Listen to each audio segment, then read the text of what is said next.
Hello बच्चा party, क्या हाल चाल, कैसे हो आप सभी बच्चे। बहुत बहुत स्वागत है एक बार फिर से आप सभी बच्चों का आपके अपने प्यारे से YouTube चैनल के ऊपर। मैं उम्मीद करता हूँ आप सारे के सारे बच्चे एकदम स्वस्थ होंगे और पूरे जोश के साथ में नीट और जेई की तैयारियों के अंदर जुटे हुए होंगे।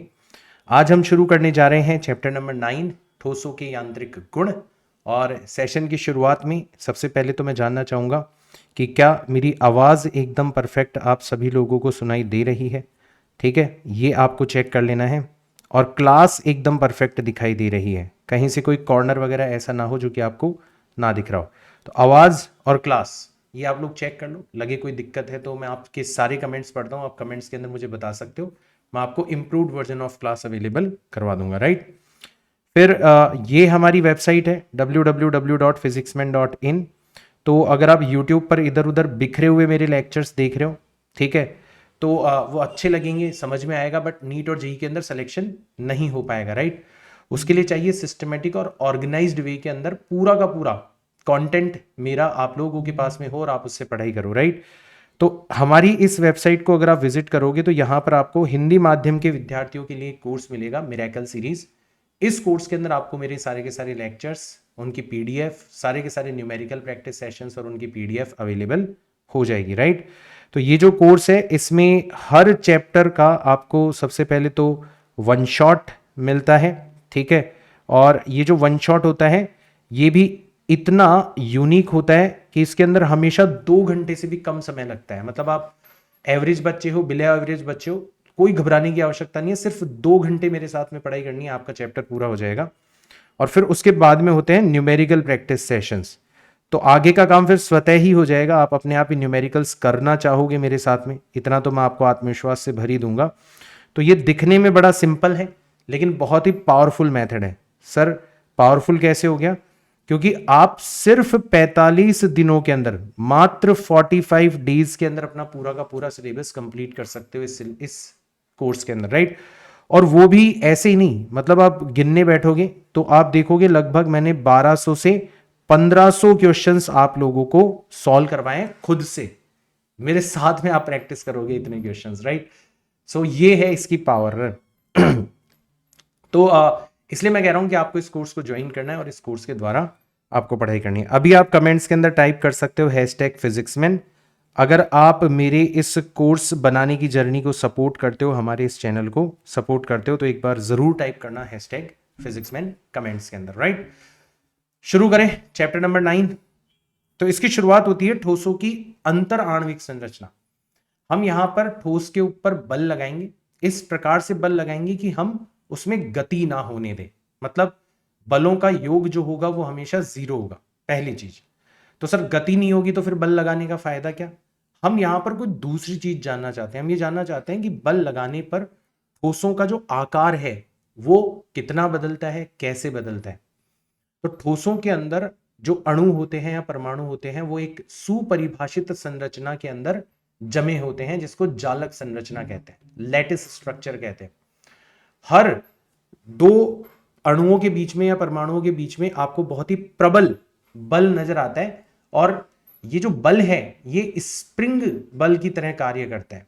यानी कि अगर आप दो अणुओं को एक दूसरे से दूर ले जाने की कोशिश करोगे तो अणु वापस से पास आने की कोशिश करेंगे, अगर आप पास ले जाने की कोशिश करोगे तो अणु वापस से दूर जाने की कोशिश करेंगे। मतलब वो अपनी प्रारंभिक अवस्था को प्राप्त करने की कोशिश करते हैं।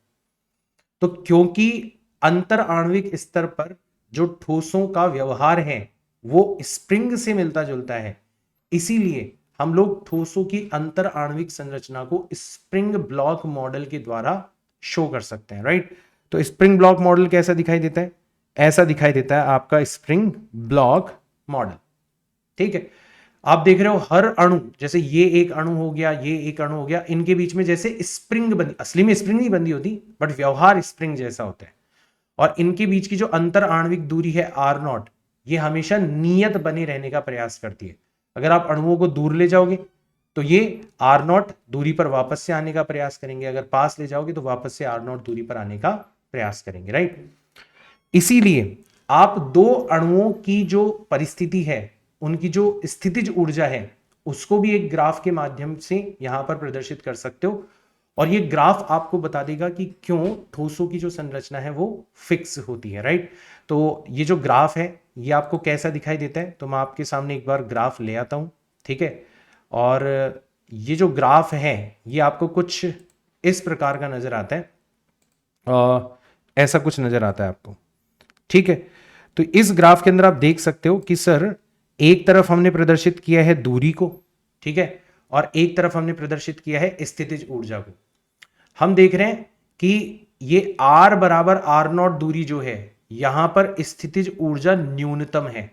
अब न्यूनतम होने का मतलब क्या हुआ बेटा? न्यूनतम होने का मतलब ये हुआ कि ये इसकी स्थायी अवस्था है, ठीक है, इक्विलिब्रियम की अवस्था है, संतुलन की अवस्था है, ठीक है ना। तो ये इसकी संतुलन की अवस्था हो गई, राइट। अब अगर आप यहां से मतलब R बराबर R0 दूरी से ज्यादा दूरी बढ़ाते हो तो भी आपकी स्थितिज ऊर्जा है वो बढ़ने लगती है, हालांकि है अभी भी ऋणात्मक, बढ़ने लगती है, बढ़ने लगती है, बढ़ने लगती है। और जब आप अनंत दूरी पर ले जाते हो तब जाके कहीं ये जीरो हो जाती है, मतलब उनके बीच में लगने वाला बल जीरो हो जाता है। इसी प्रकार से जब अणुओं के बीच की दूरी को आप R बराबर R0 दूरी से कम लाते हो, इधर की तरफ लाते हो, तो भी आपकी स्थितिज ऊर्जा बढ़ती है, बढ़ती है, बढ़ती है, बढ़ती है, और इसमें तो एक अवस्था के बाद में ये धनात्मक भी हो जाती है।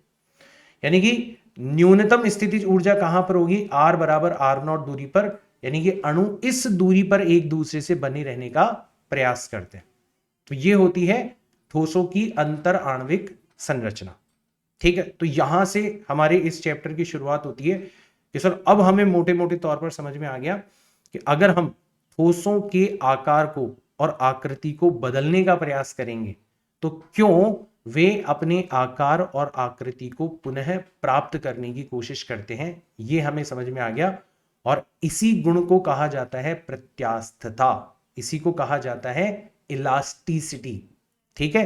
तो अगर आप इसको परिभाषित करने की कोशिश करोगे तो आप ऐसे लिख सकते हो कि यदि ठोसों का आकार एवं आकृति बदला जाए तो वे पुनः अपनी मूल अवस्था को प्राप्त करने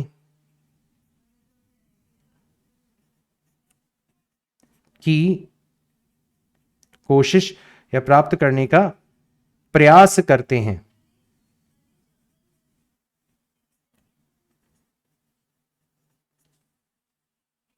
ठीक है। और इस गुण को क्या कहा जाता है? इस गुण को प्रत्यास्थता कहते हैं, जिसके बारे में हमारा ये पूरा का पूरा चैप्टर है। अंग्रेजी में इसको कहा जाता है इलास्टिसिटी, ठीक है। आया सबको समझ में चैप्टर की शुरुआत, उसके बारे में जिसके ऊपर ये पूरा का पूरा चैप्टर है, ठीक है। अब हम इस पूरे के पूरे चैप्टर में इस प्रत्यास्थता को समझने की कोशिश करेंगे, ठीक है ना। तो इसको समझने के लिए हमें कुछ नई भौतिक राशियों की जरूरत पड़ेगी। जैसे सबसे पहली जो भौतिक राशि जिसकी हमें जरूरत पड़ेगी उसको कहा जाता है प्रतिबल, और प्रतिबल को अंग्रेजी में कहते हैं स्ट्रेस, है ना। अंग्रेजी भी आप ध्यान में रखते हुए चलो, स्ट्रेस, ठीक है। तो स्ट्रेस क्या होता है और इसके कितने प्रकार होते हैं ये मैं पहले आपको समझाने की कोशिश करता हूं, ठीक है ना। तो सबसे पहले तो सर प्रतिबल का मतलब क्या होता है? प्रतिबल का मतलब होता है आपने ठोस के आकार को बदलने की कोशिश करी, तो ठोस अपने आकार को पुनः प्राप्त करने की कोशिश में एक बल उत्पन्न करता है, ठीक है, जिसको अपन कहते हैं प्रत्यास्थ बल या प्रत्यानयन बल कहते हैं, ठीक है, प्रत्यानयन बल कहते हैं। और ये जो प्रत्यानयन बल है इसी को अगर आप प्रति एकांक क्षेत्रफल, ठीक है, निकालने की कोशिश करोगे, मतलब अगर आप जिस सतह पर प्रत्यानयन बल लग रहा है उस सतह के क्षेत्रफल से डिवाइड कर दोगे तो फिर आपको एक नई राशि मिलेगी जिसको कहा जाता है प्रतिबल, ठीक है। ध्यान रखना बेटा, ये एक अदिश राशि है। फिलहाल के लिए आपको इतना ही ध्यान रखना है, ये एक अदिश राशि है, ठीक है। और इसका जो एस आई मात्रक है, ठीक है, ये एस आई मात्रक के रूप से बहुत इंपॉर्टेंट है। तो वो है बल का मात्रक न्यूटन, क्षेत्रफल का मात्रक मीटर स्क्वायर। आगे जाके देखोगे इसको पास्कल भी लिखा जा सकता है एसआई यूनिट्स के अंदर, मतलब दाब का मात्रक और प्रतिबल का मात्रक आपस में बराबर होते हैं। तो ये होती है प्रतिबल, ठीक है। अब सर प्रतिबल कितने प्रकार का होता है, तो डिपेंड करेगा कि आपका प्रत्यानयन बल किस प्रकार से उत्पन्न हो रहा है, ठीक है। अगर आप सबसे पहला केस लेते हो, ठीक है, दैट इज केस नंबर 1, ठीक, तो इसमें क्या हुआ कि आप जिस ठोस का आकार बदलने का प्रयास कर रहे हो वो कैसा दिखाई देता है, वो एक छड़ की संरचना में दिखाई देता है, ऐसा दिखाई देता है वो, ठीक है, ऐसी संरचना है उसकी। तो एक जगह पर तो उसको आपने फिक्स कर रखा है और दूसरी जगह पर आप क्या कर रहे हो, उसके ऊपर बल लगाने का प्रयास कर रहे हो, ठीक है। अब जैसे आप बाहर से बल लगाने का प्रयास करते हो तो आप देखते हो कि इस ठोस के आकार में परिवर्तन आता है। मुख्य रूप से इसकी लंबाई आपको बढ़ते हुए नजर आती है, मुख्य रूप से इसकी लंबाई आपको बढ़ते हुए नजर आती है। पहले इसकी लंबाई कितनी थी सर, पहले इसकी लंबाई थी L और अब इसकी लंबाई जो है वो बढ़कर डेल्टा L और इंक्रीज हो चुकी है। अब आकार बदल गया, तो आकार बदल गया तो ये क्या करेगा, ये पुनः अपनी मूल अवस्था को प्राप्त करने की कोशिश में एक बल उत्पन्न करेगा, प्रत्यानयन बल। और अगर संतुलन की अवस्था बनी रहती है हर क्षण पर, तो ये जो प्रत्यानयन बल होगा ये उतना ही होगा जितना आपने बाहर से बल लगाया, जितना आपने बाहर से बल लगाया। तो आप नोटिस करो कि सर ये जो बल उत्पन्न हो रहा है ये अनुप्रस्थ काट के क्षेत्रफल के लंबवत है, ठीक है, ये अनुप्रस्थ काट के क्षेत्रफल के लंबवत है या फिर लंबाई के अनुदिश है। इसलिए इसको कहा जाता है अनुदैर्ध्य, इसको कहा जाता है अनुदैर्ध्य प्रतिबल कहा जाता है, ठीक है। और सर ये एक प्रकार का नॉर्मल स्ट्रेस है। नॉर्मल स्ट्रेस का मतलब क्या हो गया, जो अभिलंबवत दिशा के अंदर उत्पन्न होता है अनुप्रस्थ काट के, ठीक है। तो इसको अभिलंबवत प्रतिबल भी कहा जाता है या अनुदैर्ध्य प्रतिबल भी कहा जाता है, ठीक है ना। तो इसको आप कैसे परिभाषित करोगे, तो सर यहां पर हम लोग क्या करेंगे, जो प्रत्यानयन बल उत्पन्न हो रहा है इसको हम अनुप्रस्थ काट के क्षेत्रफल से डिवाइड कर देंगे। यहां पर ए क्या है, यहां पर ए जो है वो अनुप्रस्थ काट का क्षेत्रफल है, अनुप्रस्थ काट का क्षेत्रफल, ठीक। इसी प्रकार से चलो, ये तो सर एक ऐसी वस्तु थी जो मुख्य रूप से रेखिक संरचना के अंदर पाई जाती है। अगर मान लो ऐसा होता कि मान लो हमारी कोई त्रिविम वस्तु है ना, 3 डायमेंशनल बॉडी है और 3 डायमेंशनल बॉडी को आप हर तरफ से दबाने की कोशिश कर रहे हो, ठीक है। आप यहां से भी इसके ऊपर बल लगा रहे हो, आप यहां से भी इसके ऊपर बल लगा रहे हो, आप यहां से भी इसके ऊपर बल लगा रहे हो, हर तरफ से इस बॉडी को दबाने की कोशिश करी जा रही है,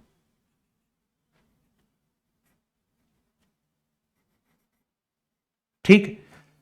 तो अब क्या होगा सर, आप हर तरफ से दबा रहे हो तो फिर इसके आयतन में परिवर्तन आता हुआ नजर आएगा आपको।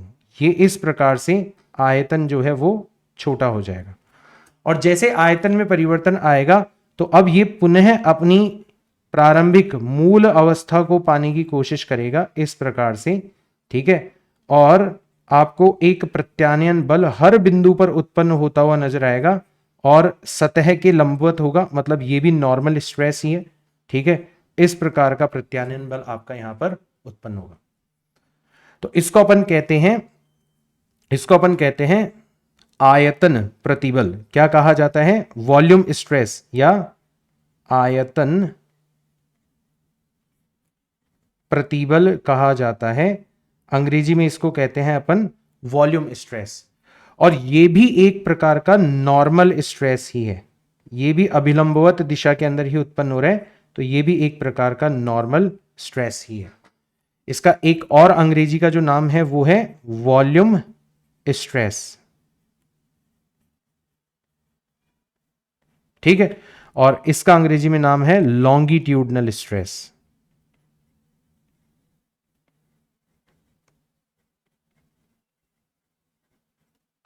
ठीक, तो दोनों में ही जो बल उत्पन्न हो रहा है ना वो क्षेत्रफल के लंबवत है, इसलिए दोनों ही नॉर्मल स्ट्रेस, दोनों का ही प्रकार जो है वो अभिलंबवत है, लेकिन है दोनों अलग अलग। ठीक है, तो यहां पर अगर आप आयतन प्रतिबल को परिभाषित करने जाओगे तो परिभाषा तो अभी भी वैसी की वैसी है कि आप क्या करोगे, जो प्रत्यानयन बल उत्पन्न हो रहा है F, उसको आप क्षेत्रफल से क्या कर दोगे, डिवाइड कर दोगे।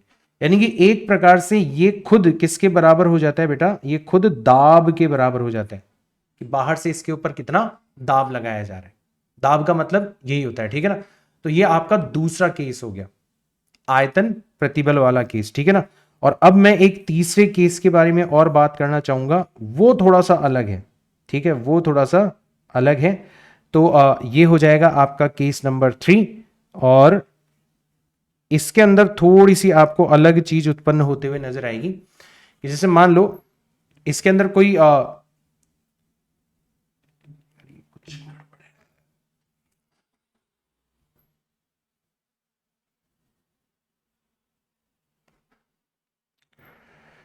टी शर्ट के कलर से ना लाइट फ्लक्चुएट होती है इसकी, ठीक है, चलो कोई दिक्कत नहीं है।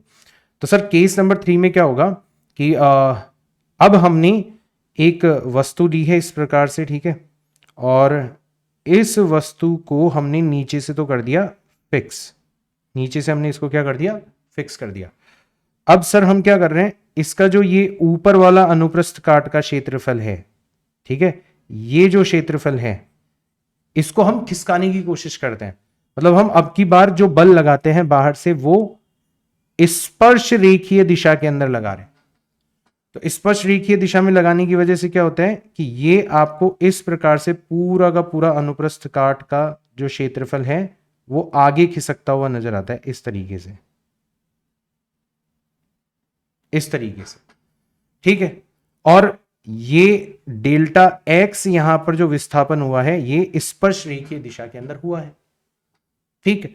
और यहां से लेके यहां तक की जो ऊंचाई है वो एक बार के लिए h है, ठीक है। ये बल आपने लगाया, अब ये वापस से अपनी ओरिजिनल शेप को प्राप्त करने की कोशिश करेगा। तो अब की बार यहां पर जो बल उत्पन्न होगा वो इस प्रकार से उत्पन्न होगा, ये होगा आपका प्रत्यानयन बल।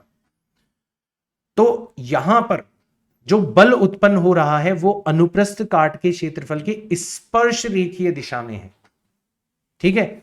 तो पहली बार आप एक ऐसे स्ट्रेस के बारे में बात कर रहे हो जो कि आपका टेंजेंशियल स्ट्रेस है, मतलब स्पर्श रेखीय दिशा के अंदर उत्पन्न हो रहा है, टेंजेंशियल स्ट्रेस है,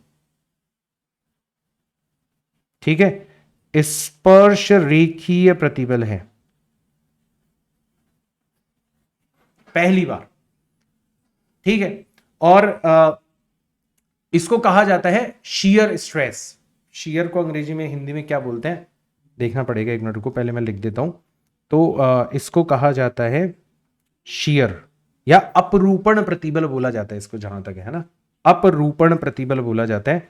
तो यहां पर जो प्रतिबल उत्पन्न होगा ये कहलाता है आपका अपरूपण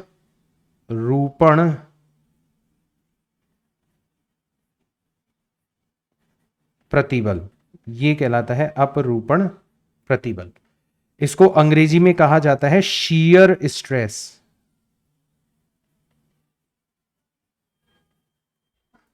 ठीक है।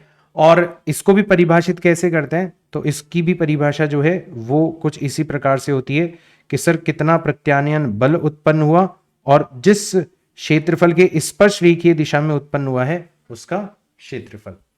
तो ऐसे हम 3 प्रकार से यहां पर हमारे प्रतिबल को विभाजित कर सकते हैं, 3 प्रकार से हमारे प्रतिबल को यहां पर हम लोग विभाजित कर सकते हैं, ठीक है भाई, आ गया सबको समझ में। अब क्या होगा, मैं यहीं से कॉपी कर लेता हूं सारी की सारी चीजों को, काम आने वाली है हमारे, ठीक है। और अगले पेज पर अब हम बात कर रहे हैं कि चलो सर हमने बल लगा दिया, आकार में भी परिवर्तन हो गया, ठीक है, हमें प्रत्यानयन बल भी उत्पन्न होते हुए नजर आ गया, हमें प्रतिबल भी अच्छे से समझ में आ गया। अभी जो प्रतिबल है, ठीक है, इस प्रतिबल के फल स्वरूप जो परिवर्तन आ रहा है आकृति में या आकार में, उसको भी एक भौतिक राशि के द्वारा प्रदर्शित किया जाता है। जो सापेक्षिक रूप से जो परिवर्तन आ रहा है उसको भी एक भौतिक राशि के रूप में प्रदर्शित किया जाता है। तो उस भौतिक राशि के बारे में हम लोग थोड़ा सा बात कर लेते हैं, ठीक है ना। तो मैं थोड़ी सी यहां पर साफ सफाई कर देता हूं, ठीक। तो तीनों केसेस हमारे वापस से काम आने वाले हैं।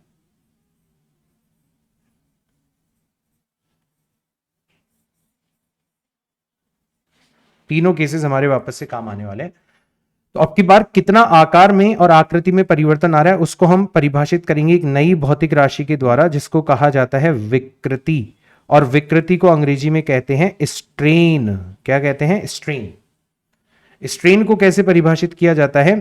ठीक है, आपकी प्रारंभिक आकृति, ठीक है, आपकी मूल आकृति में परिवर्तन, आकृति या आकार में कितना परिवर्तन हुआ, और हम सापेक्षिक परिवर्तन की बात कर रहे हैं, तो आपकी जो मूलभूत आकृति थी उसके सापेक्ष कितना परिवर्तन हुआ। तो हमने मूलभूत आकृति या आकार से इसको क्या कर दिया?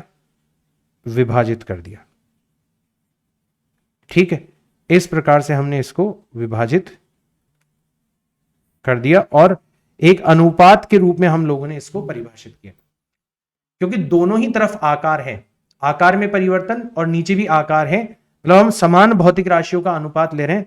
तो ध्यान रखना बेटा, ये जो भौतिक राशि है ये एक विमाहीन भौतिक राशि है, इसकी कोई विमा नहीं होती, और ये एक मात्रकहीन भौतिक राशि है, इसका कोई मात्रक भी नहीं होता, ठीक है। और अदिश राशि तो है ही है। और इसको भी, क्योंकि तीन अलग अलग प्रकार से प्रतिबल उत्पन्न हो सकता है, तो इसको भी तीन अलग अलग प्रकार में विभाजित किया जा सकता है। जैसे यहां पर केस नंबर 1 जो है, इसमें जो विकृति उत्पन्न होगी उसको अपन कहेंगे अनुदैर्ध्य विकृति। क्या कहेंगे अपन उसको? अनुदैर्ध्य विकृति कहेंगे अपन। और अनुदैर्ध्य विकृति कितनी हो जाएगी? लंबाई में परिवर्तन बटे प्रारंभिक लंबाई। जो केस नंबर 2 है इसमें हम कहेंगे आयतन विकृति। क्या कहेंगे? आयतन विकृति। और इसको कैसे परिभाषित किया जाएगा? आयतन में परिवर्तन बटे मूलभूत आयतन या प्रारंभिक आयतन। और तीसरे केस में जो विकृति होगी उसको अपन कहते हैं अपरूपण विकृति। क्या कहते हैं? अपरूपण विकृति कहते हैं। और इसको कैसे परिभाषित किया जाता है? इसको परिभाषित किया जाता है कि तुम्हारी सबसे ऊपर वाली जो अनुप्रस्थ काट है उसमें कितना विस्थापन उत्पन्न हुआ, और सबसे नीचे वाली अनुप्रस्थ काट जो है, जो फिक्स है, वो कितनी गहराई पर है, delta phi delta x upon h. मतलब कहने का मतलब आप एक कोण के रूप में इसको परिभाषित कर सकते हो, ये वाला कोण, दैट इज फाई। क्योंकि यहां पर अगर आप tan फाई निकालोगे तो वो लंब मतलब डेल्टा एक्स बटे आधार एच इस अनुपात के रूप में मिलेगा। बहुत छोटा कोण होगा तो tan फाई लिखो या फिर लगभग फाई लिखो, बराबर है।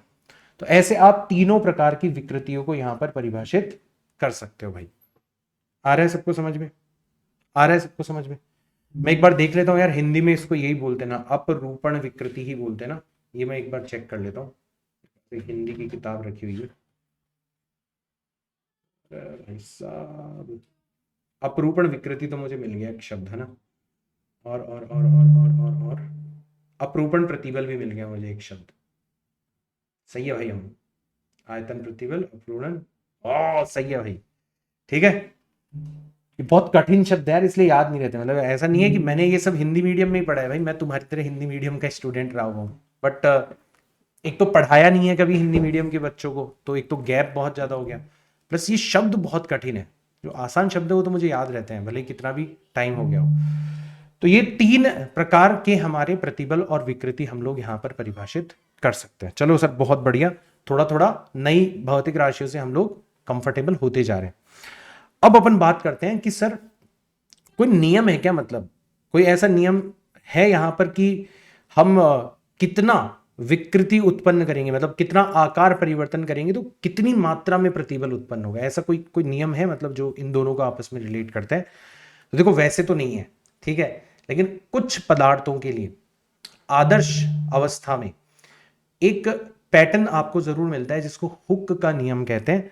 और हुक का जो नियम है वो, ध्यान रखना बेटा, वो सिर्फ और सिर्फ कुछ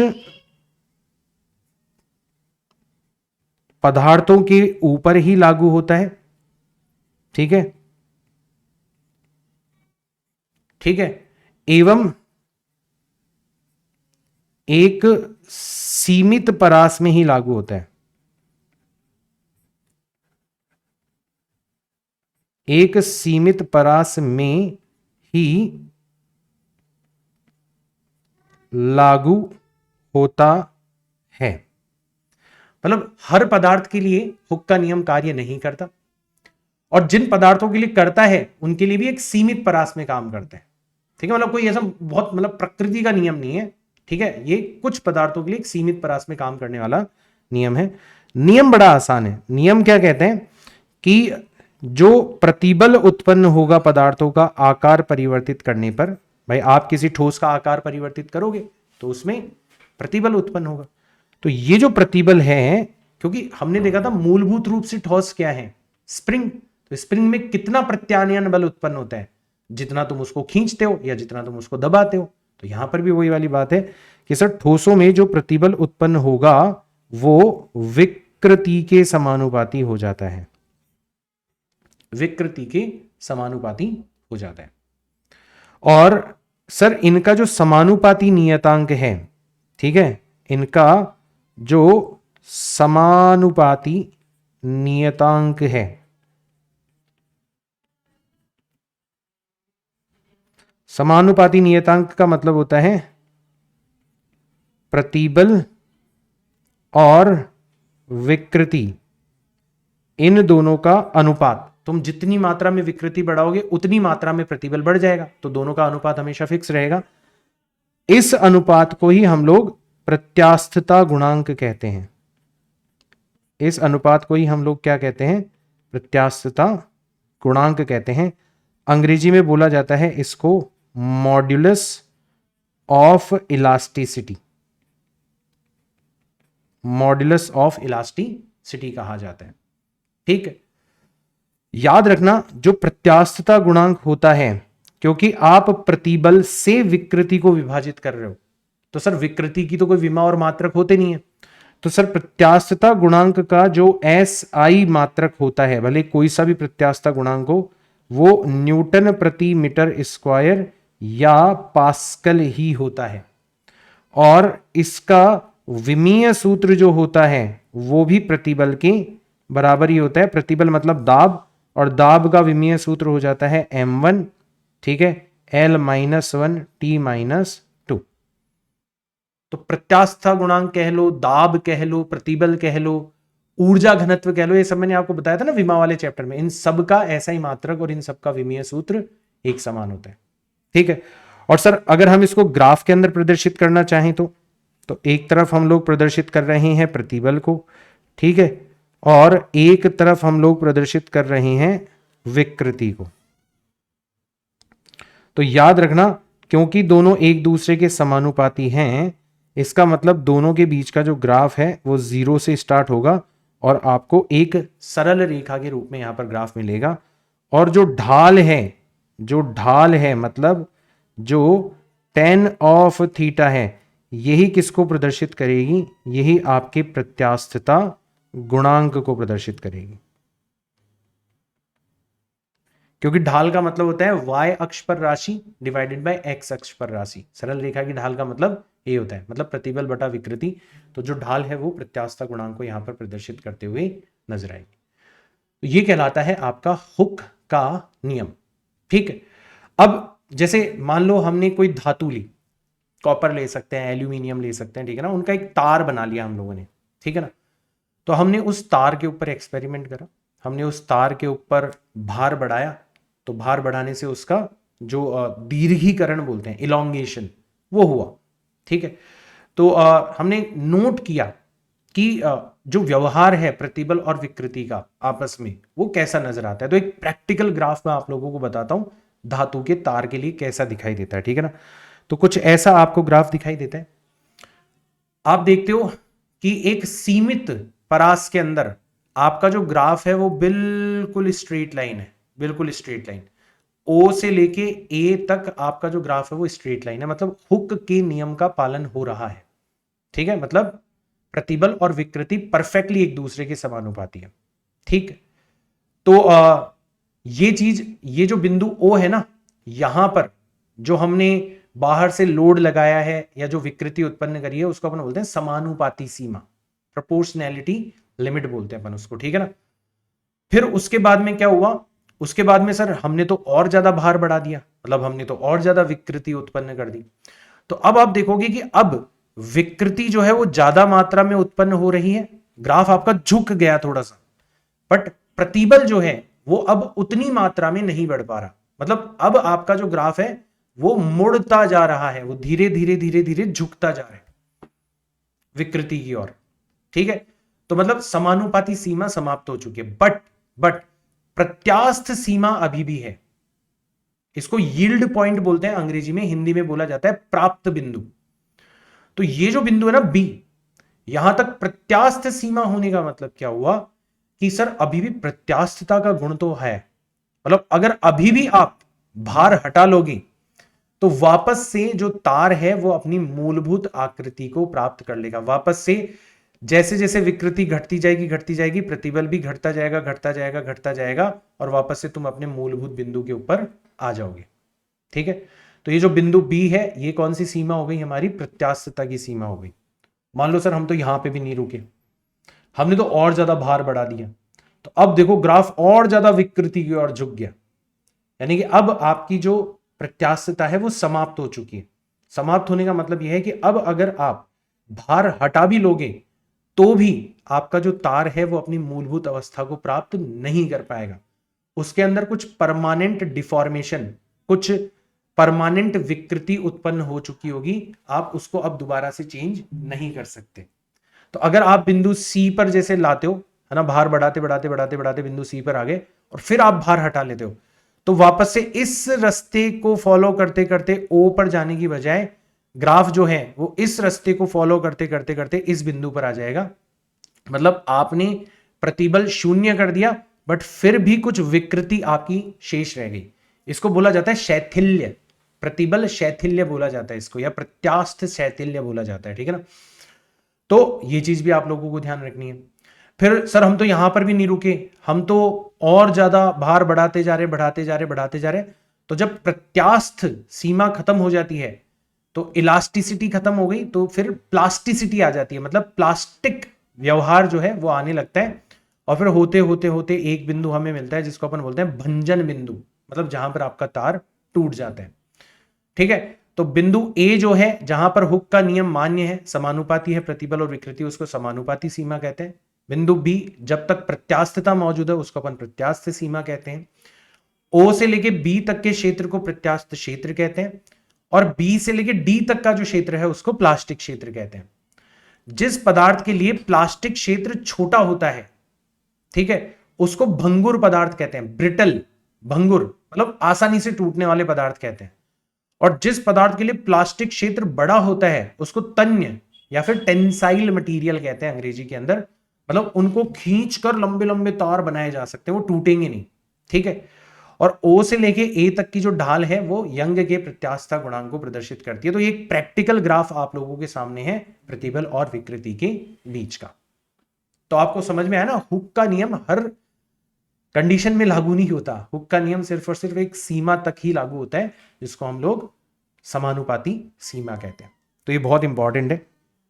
और ये तो हमने धातु के तार के लिए ग्राफ बनाया, कोई और पदार्थ होगा तो उसका ग्राफ और अलग दिखाई देगा आपको। तो ये चीज आप लोगों को नोट कर लेनी है।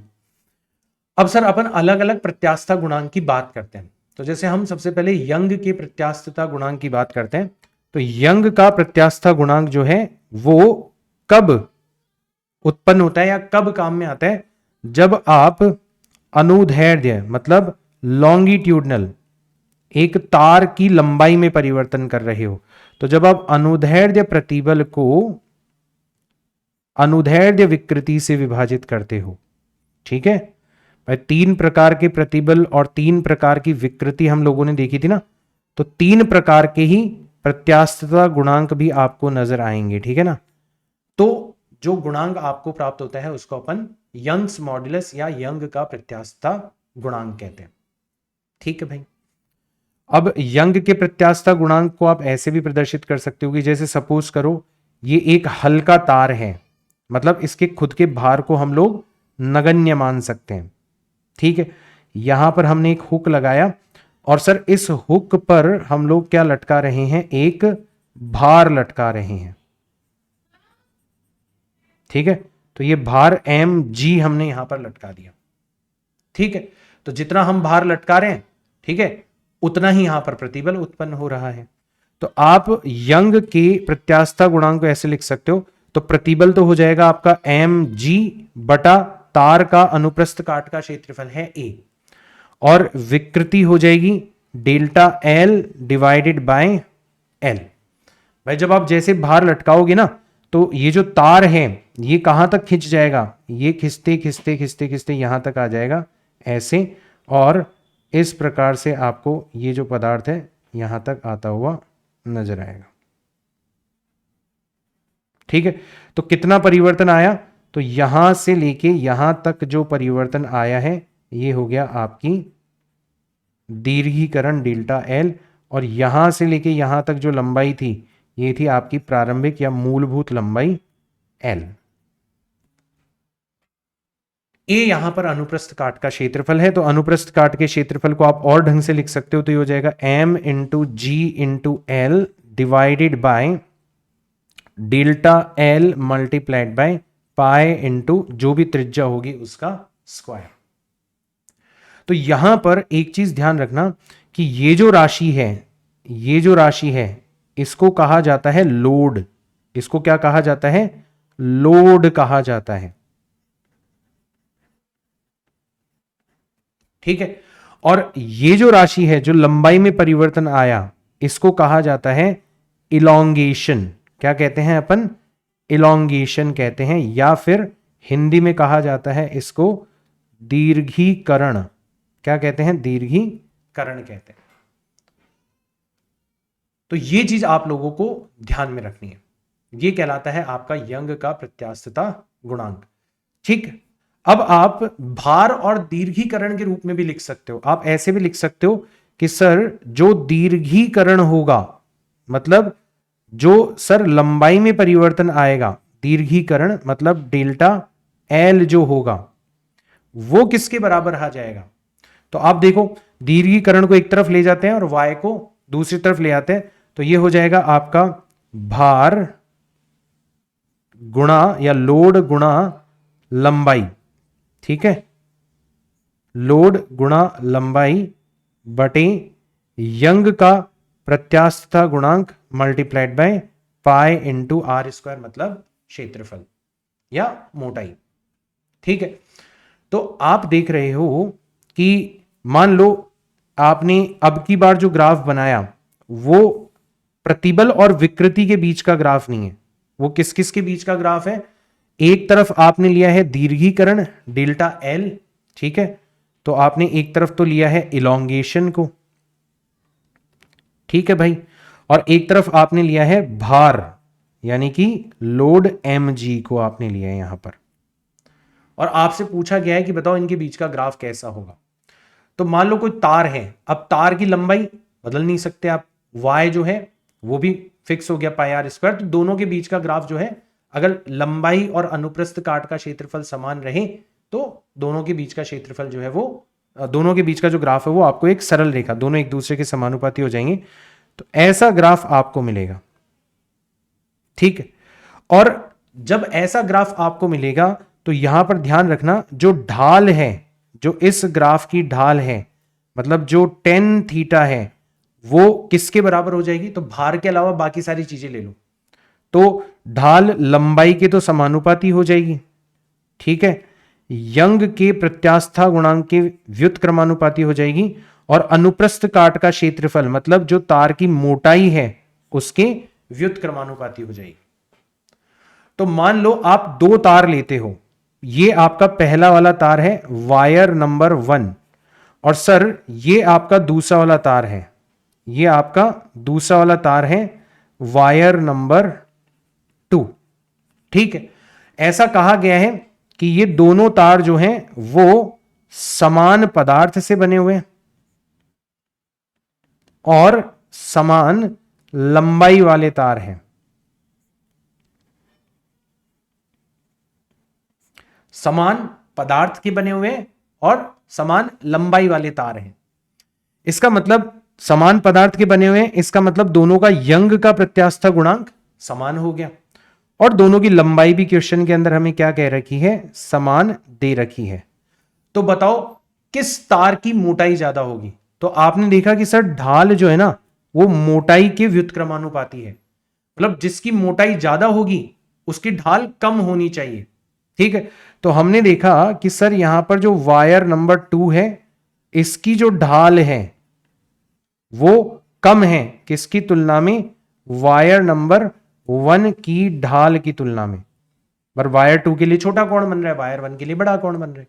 ठीक, और सर जिसकी ढाल कम होगी उसकी मोटाई ज्यादा होनी चाहिए क्योंकि दोनों एक दूसरे के व्युत्क्रमानुपाती है। तो आप लिख सकते हो कि यहां पर वायर 2 की जो मोटाई है वो ज्यादा होनी चाहिए किसकी तुलना में, वायर 1 की मोटाई की तुलना में। तो ऐसे बहुत प्यारे से क्वेश्चंस जो हैं वो आप लोगों से पूछे जा सकते हैं। जब आप न्यूमेरिकल प्रैक्टिस सेशन में जुड़ोगे तो मैं बहुत सारे क्वेश्चंस करवाने वाला हूं, ध्यान रखना बेटा, ये कोई बताता ही नहीं है, ये कोई बताता है एक्चुअल में इस चैप्टर को कोई ढंग से पढ़ाता ही नहीं है। देखो तो आप यहां पर ढंग से पढ़ो इसको, एक एक चीज को ध्यान से सीखते हुए चलो। लोगों को लगता है कि ये लल्लू चैप्टर है, लेकिन ये बहुत अच्छा चैप्टर है, बहुत कंसेप्चुअल चैप्टर है, बहुत प्यारे प्यारे क्वेश्चंस बनते हैं। ठीक है ना? अच्छा सर मान लो अभी तो आपको बाहर से बाहर लटकाना पड़ रहा है, ऐसा भी तो हो सकता है ना कि आपका तार स्वयं इतना भारी हो, उसका जो खुद का घनत्व है वो इतना ज्यादा हो कि वो खुद के ही भार की वजह से, वो खुद के ही भार की वजह से दीर्घीकरण हो जाए, मतलब स्ट्रेच हो जाए। तो जैसे ये आपका एक तार था, अब इसको आपने जैसे ही लटकाया तो ये खुद के ही भार की वजह से क्या हो गया, थोड़ा सा खिंच गया इस तरीके से, यहां तक आ गया इस तरीके से। तो इसकी जो प्रारंभिक लंबाई थी वो एक बार के लिए हम ले लेते हैं L, ठीक है, और ये जो लंबाई है, ये जो दीर्घीकरण हुआ है इसको अपन ले लेते हैं डेल्टा L ले लेते हैं। तो सर इस केस में हम भार को कहां पर लगता हुआ माने, कहां पर माने, नीचे पर लग रहा है या ऊपर लग रहा है? तो आप देखोगे कि सर अलग अलग बिंदुओं पर अलग अलग भार लगेगा। अगर आप बिल्कुल नीचे वाला बिंदु लोगे तो यहां पर तो भार है ही नहीं क्योंकि इसके नीचे कुछ है ही नहीं, और सबसे ऊपर वाला बिंदु लोगे तो यहां पर भार सबसे ज्यादा होगा, पूरे के पूरे तार का भार जो है वो ऊपर वाले बिंदु के ऊपर लग रहा है।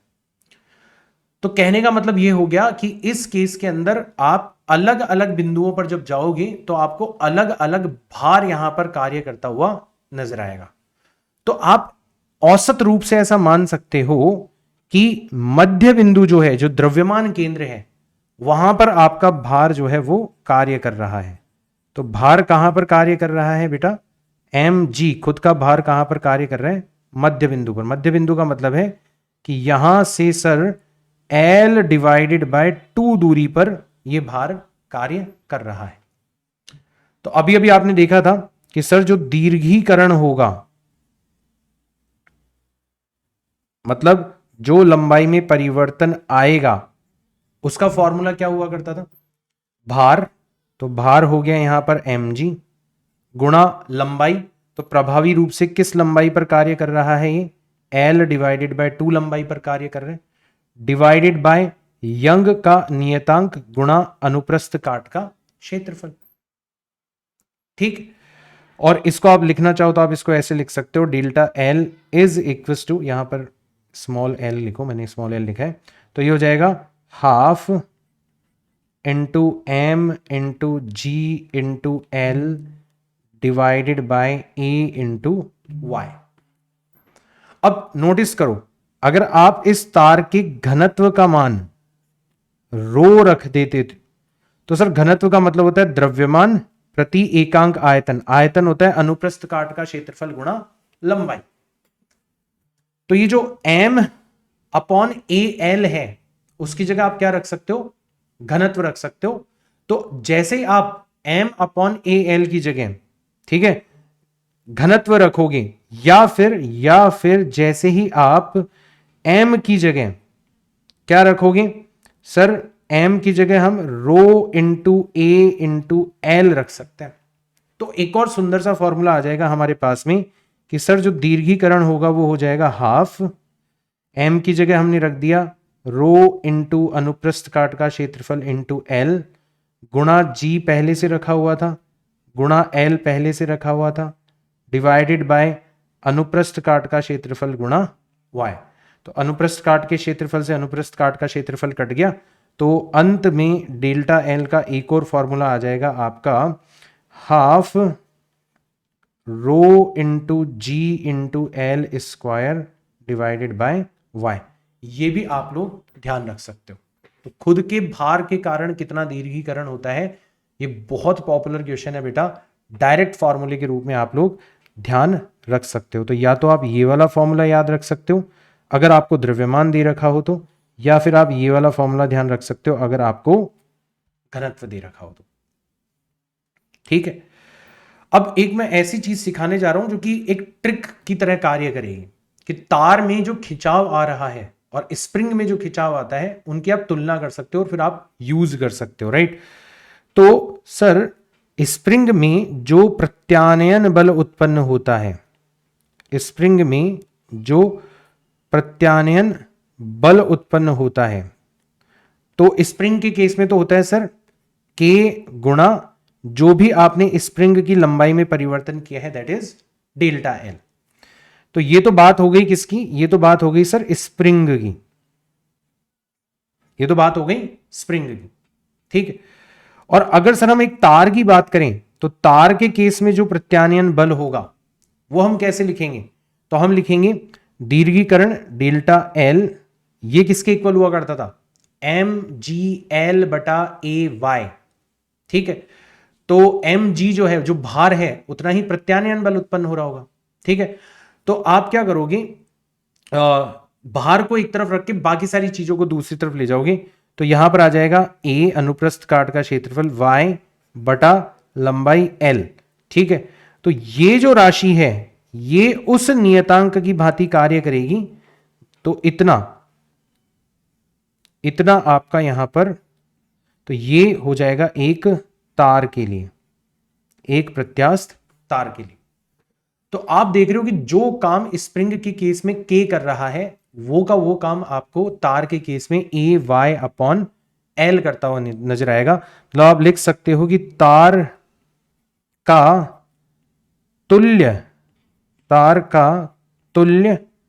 स्प्रिंग नियतांक जो होगा, तार का तुल्य स्प्रिंग नियतांक जो होगा कि वो आप लिख सकते हो अनुप्रस्थ काट का क्षेत्रफल गुणा यंग्स मॉडुलस बटे लंबाई एल के बराबर हो जाएगा। ये चीज बहुत ज्यादा इंपॉर्टेंट है जिसका आप लोग यूज कर सकते हो। आया सबको समझ में, आ रहा है सबको समझ में, बताओ फटाफट से। अब देखो इसका मैं यूज करना सिखाऊंगा, इसका मैं यूज करना सिखाऊंगा कि कैसे इसका यूज किया जाता है, ठीक है। तो जैसे मान लो आपको दो तार दे दिए जाए और उनको जोड़ दिया जाए, ठीक है।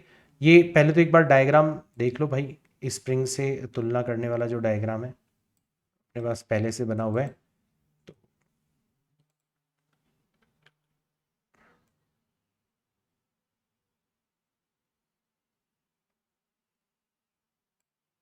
ठीक है, तो एक तरफ आपका तार है और एक तरफ आप इसकी तुलना किससे कर सकते हो, स्प्रिंग से कर सकते हो,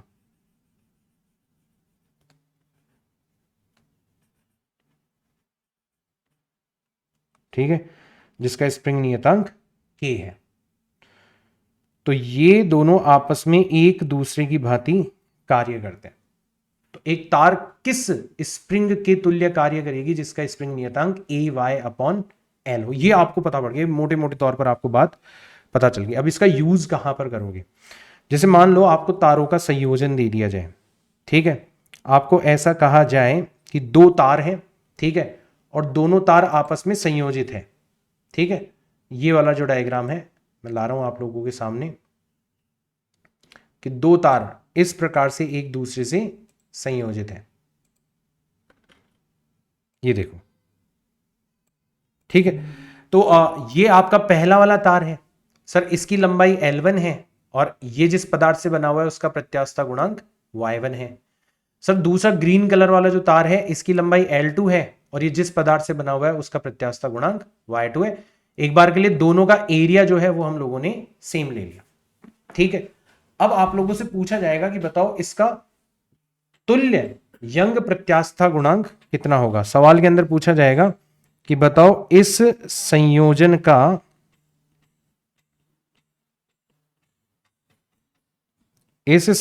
का तुल्य यंग प्रत्यास्थता गुणांक कितना होगा, ये आप लोगों से पूछा जा सकता है। तो वैसे ही क्वेश्चन बहुत डिफिकल्ट है, लेकिन अगर आप इसकी तुलना करोगे दो स्प्रिंग से, भाई आप ऐसे देखोगे कि यहां पर दो तार है ही नहीं, यहां पर तो आप ऐसे इमेजिन करो जैसे दो स्प्रिंग्स हैं, ठीक है। जैसे यहां पर क्या है, दो स्प्रिंग्स हैं, ये देखो ये रही। तो इसके आप सीधी सीधी तुलना कर सकते हो इससे कि सर जैसे यहां पर दो तार है ही नहीं, यहां तो हमें दो तारों की बजाय क्या नजर आ रही है, हमें तो दो स्प्रिंग नजर आ रही। तो पहली स्प्रिंग का जो स्प्रिंग नियतांक होगा K1 वो कितना हो जाएगा, AY1/L1 हो जाएगा, ठीक है। और दूसरी स्प्रिंग का नियतांक हो जाएगा AY2/L2, दोनों सीरीज में कनेक्टेड है, ठीक है।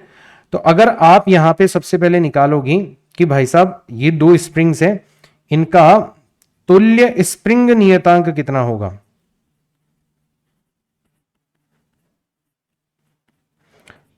तुल्य स्प्रिंग नियतांक कितना होगा।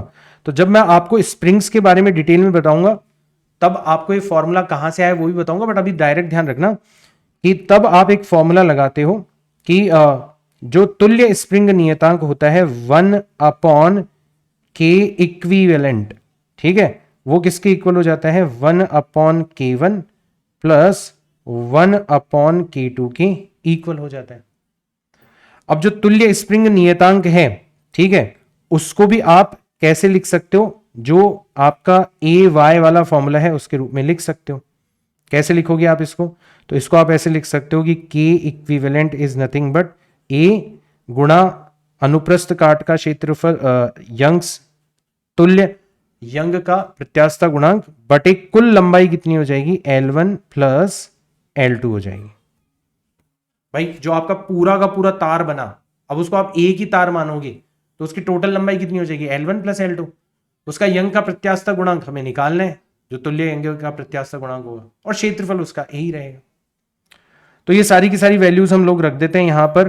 तो हमने रखा 1/K इक्विवेलेंट, तो L1 प्लस L2 चला गया ऊपर, A इंटू वाई इक्विवेलेंट रह गया नीचे। K1 की जगह रखा तो L1 चला गया ऊपर, A इंटू Y1 रह गया नीचे, और K2 की जगह L2 चला गया ऊपर, A इंटू Y2 रह गया नीचे। तो A से A तो कैंसिल आउट हो गया सर, और L1 बटे L2 बटे Y इक्विवेलेंट जो है वो किसके इक्वल आ गया, L1 Y2 plus L2 Y1 divided by Y1 plus Y2 के इक्वल आ गया, Y1 इंटू Y2 के इक्वल, लघुत्तम Y1 इंटू Y2 के इक्वल आ गया।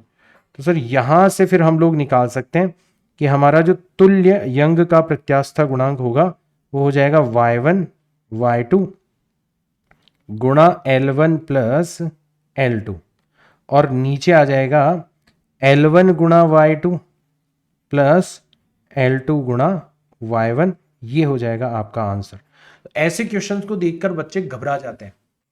अब आपको मुझे बताना है कि क्या ऐसे क्वेश्चंस को देख के आपको घबराहट होगी, आपको अगर ये ट्रिक पता पड़ गई कि यार हमें तो तार देखना ही नहीं है, हमें तो स्प्रिंग देखनी है, हमें तो स्प्रिंग वाले फॉर्मूले लगाने हैं, तो फिर आप बड़ी आसानी से ऐसे क्वेश्चंस को सॉल्व कर ले जाओ, फिर आपको कोई भी दिक्कत नहीं आएगी इन क्वेश्चंस के अंदर, राइट।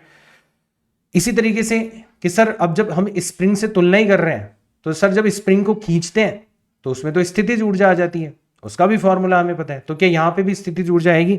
बिल्कुल आएगी। कितनी आएगी? तो यहां पर जो प्रत्यास्थ स्थितिज ऊर्जा होगी, प्रत्यास्थ स्थितिज ऊर्जा जो होगी वो आप बड़ी आसानी से निकाल सकते हो। स्प्रिंग वाला ही फॉर्मूला यूज करें तो सर हाफ के का मतलब हो जाएगा a इंटू वाई अपॉन लंबाई l, ठीक है, गुणा डेल्टा l मतलब दीर्घीकरण का स्क्वायर। ठीक है भाई, हम चाहें तो इसको ऐसे भी लिख सकते हैं कि हाफ, चलो इसको तो एक बार ऐसे ही रहने दो, इससे भी बढ़िया चीज मैं बताता हूं, इसको अपन बोलते हैं ऊर्जा घनत्व, ठीक है। प्रत्यास्थ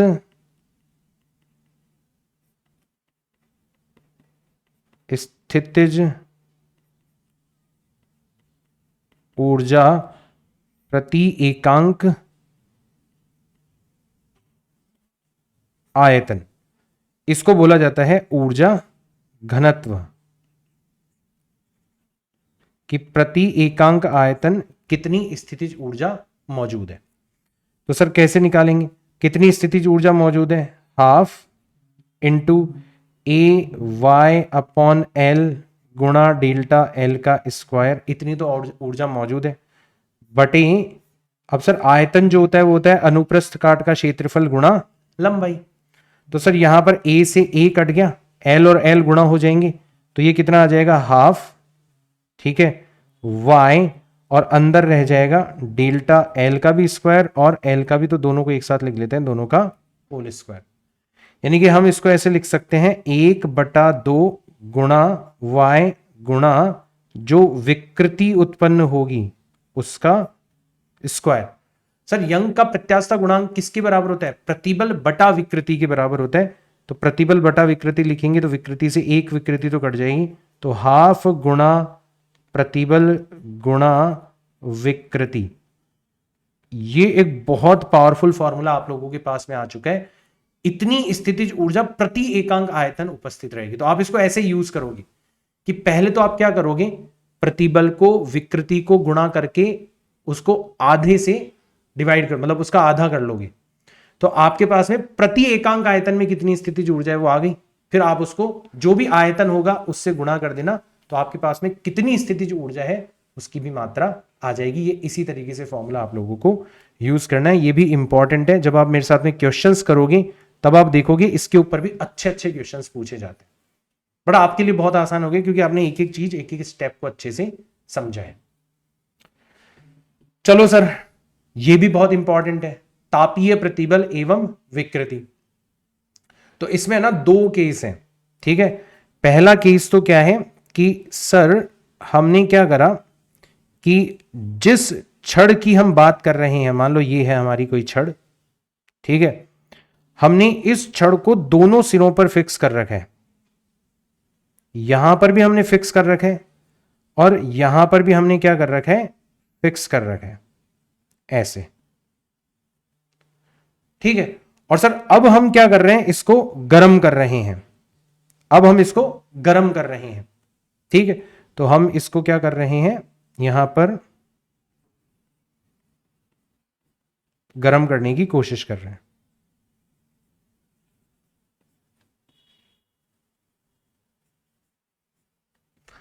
ठीक है।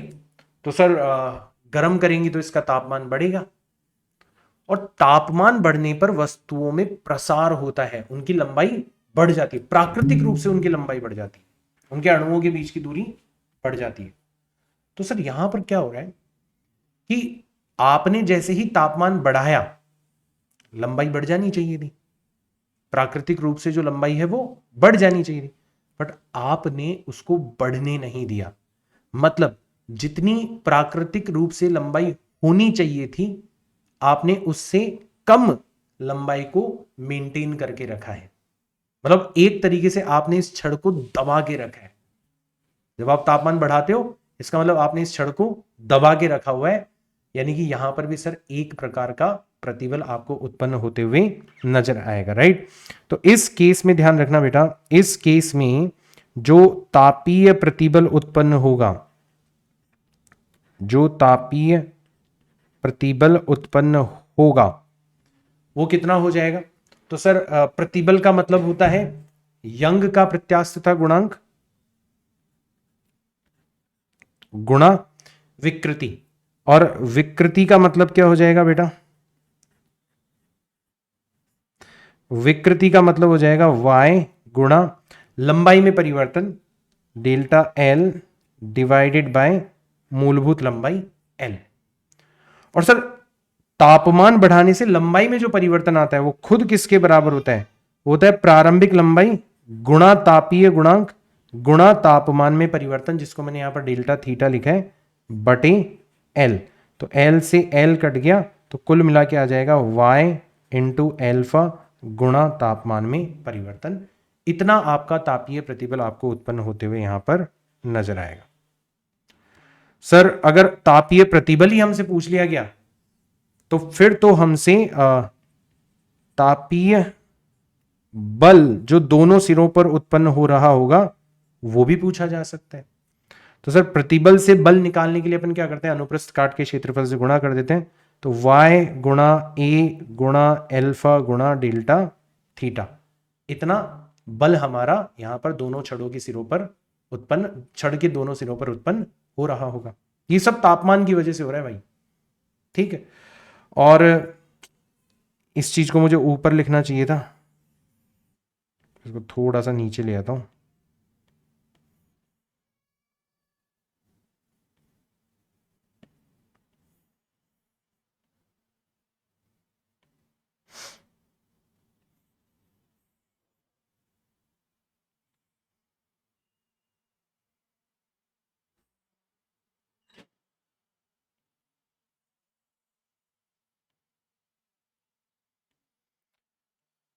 ये मुझे पहले लिखना चाहिए था, इसको अपन लिखेंगे तापीय विकृति।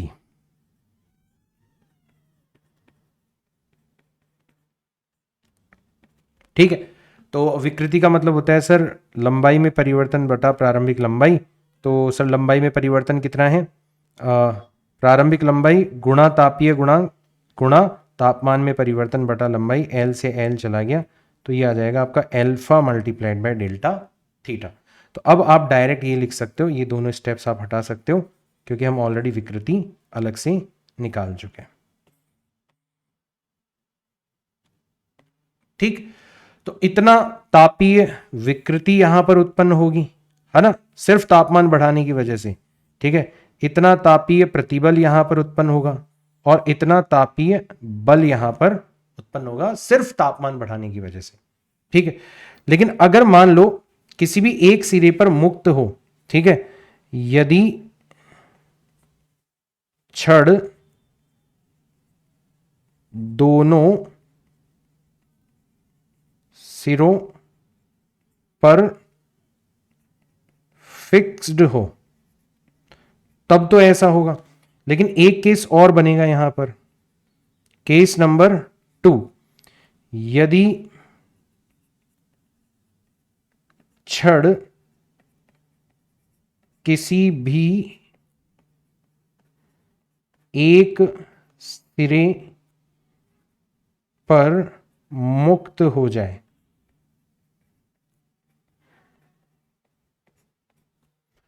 तो सर अगर मान लो छड़ किसी भी एक सिरे पर मुक्त हो गई, फिर तो जैसे आप तापमान बढ़ाओगे तो प्राकृतिक रूप से उसकी जो लंबाई बढ़नी चाहिए वो बढ़ जाएगी।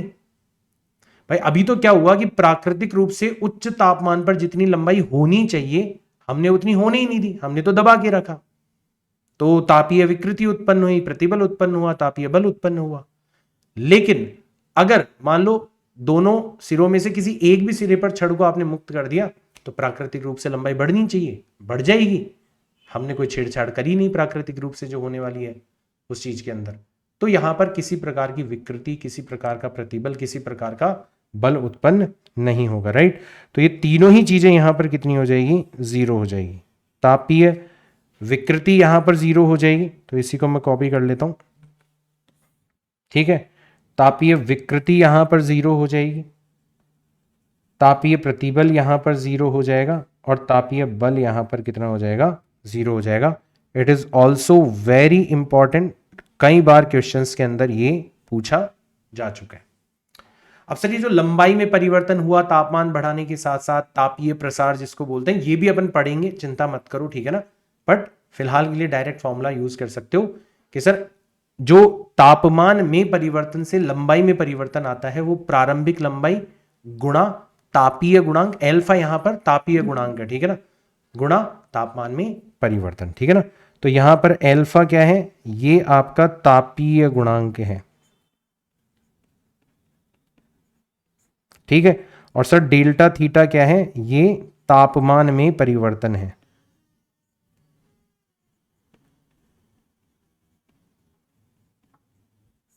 ठीक है। तो ये चीज आप लोगों को ध्यान में रखनी है। और y तो यहां पर यंग का प्रत्यास्था गुणांक है ही इस छड़ का,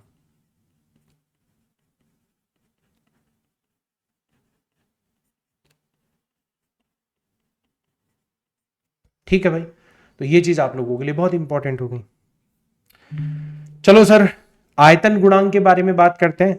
तो इसको अंग्रेजी में बल्क मॉड्यूलस भी बोला जाता है, बल्क मॉड्यूलस भी बोला जाता है, और संपीड्यता को अंग्रेजी में कंप्रेसिबिलिटी भी बोला जाता है, कंप्रेसिबिलिटी, ठीक है।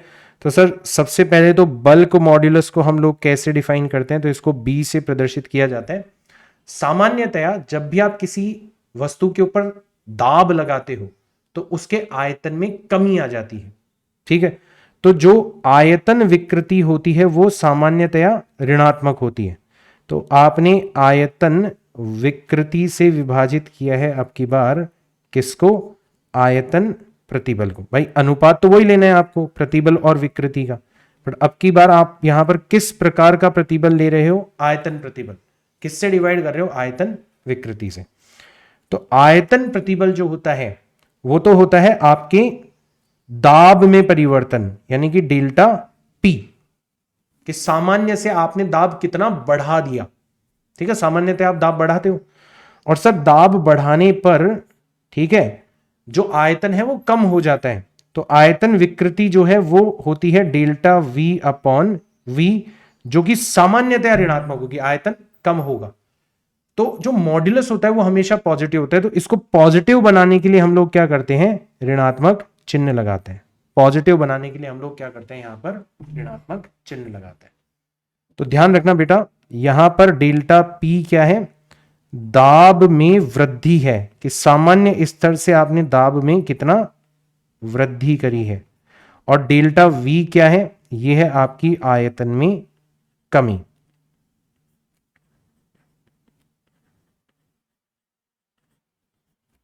ठीक है।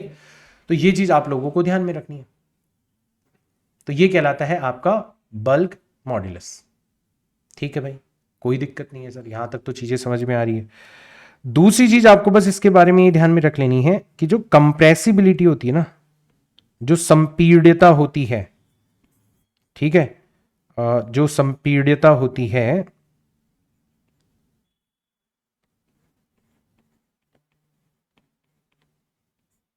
ये आयतन प्रत्यास्थता गुणांक के व्युत्क्रमानुपाती होती है।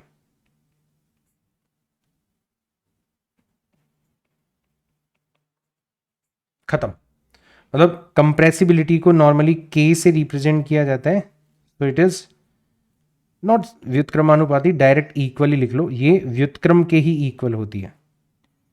तो k is equals to 1 upon b, ये भी आप यहां पर ध्यान रख सकते हो, ठीक। तो ये दो चीजें आप लोगों को ध्यान में रख लेनी है। जब भी आयतन में परिवर्तन से संबंधित कोई क्वेश्चन आएगा तो आप लोग इसका यूज कर सकते हो। सर आयतन में जब भी परिवर्तन होता है तो घनत्व भी तो परिवर्तित होता है, ठीक है। तो देखो अगर हम ऐसे लिखें कि सर जो घनत्व होता है, घनत्व, ठीक है ना, रो, वो होता है द्रव्यमान बटे आयतन। अब द्रव्यमान को नियत रखकर अगर आयतन को परिवर्तित किया जाए तो याद रखना डेल्टा रो अपॉन रो जो होता है वो अपने आप ही minus delta we upon V के इक्वल हो जाता है। बात वही है कि आप आयतन बढ़ाते हो तो घनत्व घट जाता है और आयतन घटाते हो तो घनत्व बढ़ जाता है। तो घनत्व में जो सापेक्षिक परिवर्तन आता है वो आयतन में जो सापेक्षिक परिवर्तन आता है उसके ऋणात्मक के इक्वल होता है। ऋणात्मक क्यों हुआ? क्योंकि दोनों एक दूसरे के व्युत्क्रमानुपाती है, ठीक है ना। तो आप बल्क मॉड्यूलस को इस तरीके से भी परिभाषित कर सकते हो घनत्व के रूप में भी कि सर बल्क मॉड्यूलस जो होगा वो हो जाएगा minus delta p divided by delta we upon v की जगह अपन रख सकते हैं minus delta rho upon rho. Minus minus plus हो गया तो इसको आप ऐसे भी लिख सकते हो डेल्टा पी दाब में परिवर्तन, घनत्व चला गया ऊपर और नीचे आ गया घनत्व में परिवर्तन। तो कोई पूछे कि बताओ दाब बढ़ाने पर घनत्व में कितना परिवर्तन आता है।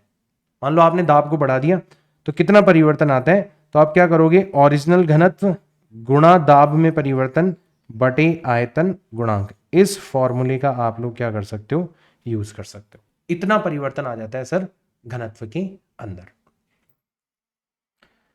तो ये बहुत इंपॉर्टेंट है, ध्यान रख लेना, इसके ऊपर भी अपन लोग क्वेश्चंस करेंगे। और तीसरा जो गुणांक है वो कहलाता है आपका अपरूपण गुणांक। इसको दृढ़ता गुणांक भी कहते हैं। अंग्रेजी में अगर बात करी जाए तो अपरूपण गुणांक को कहा जाता है शियर मॉड्यूलस, या फिर इसको मॉड्यूलस ऑफ रिजिडिटी भी कहा जाता है। मॉड्यूलस ऑफ रिजिडिटी भी हम लोग कहते हैं, ठीक। अब सर ये जो मॉड्यूलस ऑफ रिजिडिटी है इसको ईटा से प्रदर्शित किया जाता है और इसको हम लोग कैसे प्रदर्शित करेंगे, तो अब की बार हम लोग अपरूपण प्रतिबल को विभाजित करेंगे किससे, अपरूपण विकृति से।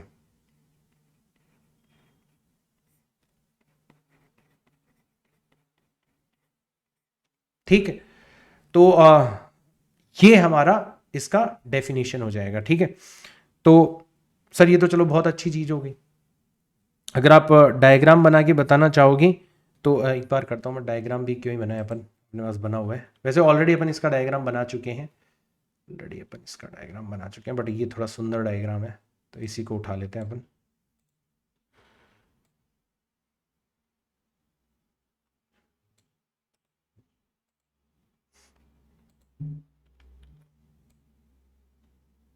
ठीक है, तो ऐसी परिस्थिति है, आपने बल लगाया, जिस क्षेत्रफल पर बल लगा रहे हो उसकी स्पर्श रेखीय दिशा में लगा रहे हो, मतलब अपरूपण प्रतिबल उत्पन्न होगा, ठीक है। क्षेत्रफल आपका ए है, जो विस्थापन आपने करवाया वो डेल्टा एक्स है, ठीक है।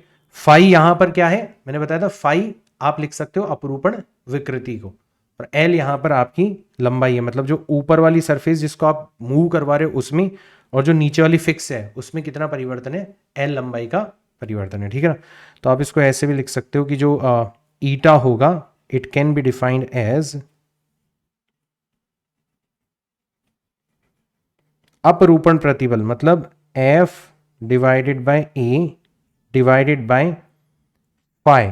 फाई को आप लिख सकते हो delta x divided by L.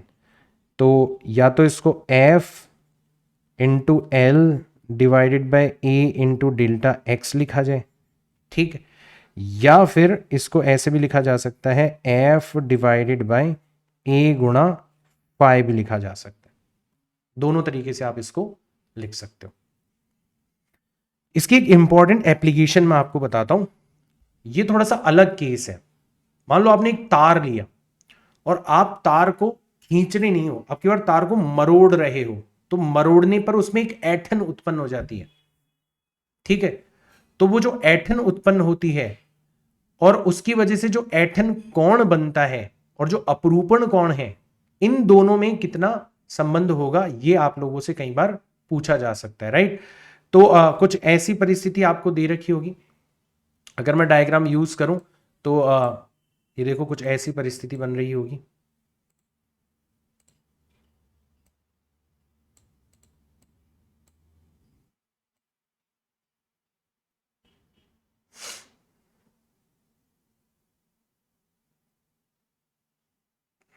इस डायग्राम को ध्यान से समझना ना, बहुत बढ़िया डायग्राम बनाया था ये भी मैंने। चलो आ जाओ। तो इस डायग्राम को ध्यान से समझो। देखो ये आपने एक तार लटका रखा है, ठीक है। जो ऊपर वाला हिस्सा है ना, ये वाला हिस्सा, ये फिक्स है और आप इसको मरोड़ रहे हो, देखो घुमा रहे हो आप। तो जब आप इसको घुमा रहे हो तो आपने कितना घुमा दिया इसको सर? हमने डेल्टा आर घुमा दिया। कितना घुमा दिया? डेल्टा आर या डेल्टा एक्स ले लो एक बार के लिए इसको, कि सर हमने इसको डेल्टा एक्स घुमा दिया। आर तो त्रिज्या है यहां पर, ठीक है। मतलब हमने जो तार नीचे से लटका हुआ था उसको मरोड़ दिया ऐसे, ठीक है। तो सर जो पहले त्रिज्या यहां पर बन रही थी वो अब घूम के कहां पर चली जाएगी? यहां पर चली जाएगी। तो इन दोनों स्थितियों के बीच का जो कोण बना, तुमने कितने कोण से इसको घुमाया, इसको मरोड़ा, वो कहलाता है एंगल ऑफ ट्विस्ट या ऐंठन कोण कहलाता है। एंगल ऑफ ट्विस्ट को ही अपन क्या कहते हैं? ऐंठन कोण कहते हैं, ठीक है। अब एक और चीज देखो कि सर ये वाला जो अनुप्रस्थ काट का क्षेत्रफल था उसको आपने क्या कर दिया? विस्थापित कर दिया। मतलब अगर आप ये वाली लाइन नोटिस करोगे जो पहले इस बिंदु को, जो कि फिक्स है, और इस बिंदु को मिला रही थी, अब ऐंठन मतलब मरोड़ने पर ये वाला बिंदु कहां पर चला गया? यहां पर चला गया। तो अब ऊपर वाले बिंदु जो कि फिक्स है उसको इस बिंदु से मिलाने वाली जो लाइन है वो इस तरीके से टेढ़ी हो जाएगी। तो इनके बीच में जो कोण बना वो कहलाता है आपका अपरूपण कोण या फिर एंगल ऑफ शीयर कहलाता है। तो इसको अपन कहते हैं अपरूपण कोण। इसको अपन कहते हैं अपरूपण कोण कहते हैं। तो आप नोटिस करो कि अगर ये डेल्टा एक्स है तो इसको आप दो तरीके से लिख सकते हो। आप ऐसे लिख सकते हो डेल्टा एक्स को कि सर एक तरफ तो त्रिज्या आर है और उसको हमने ऐंठन कोण फाई से गुणा कर दिया तो हमें चाप डेल्टा एक्स मिल गया। और एक तरफ हम इसको ऐसे लिख सकते हैं कि सर त्रिज्या एल है और अब की बार हमने इसको किससे गुणा किया है?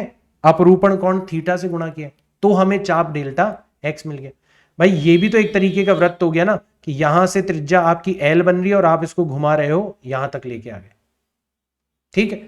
तो दोनों तरीके से डेल्टा एक्स को लिखा जा सकता है। तो यहां से एक संबंध आपको मिलेगा, क्या मिलेगा?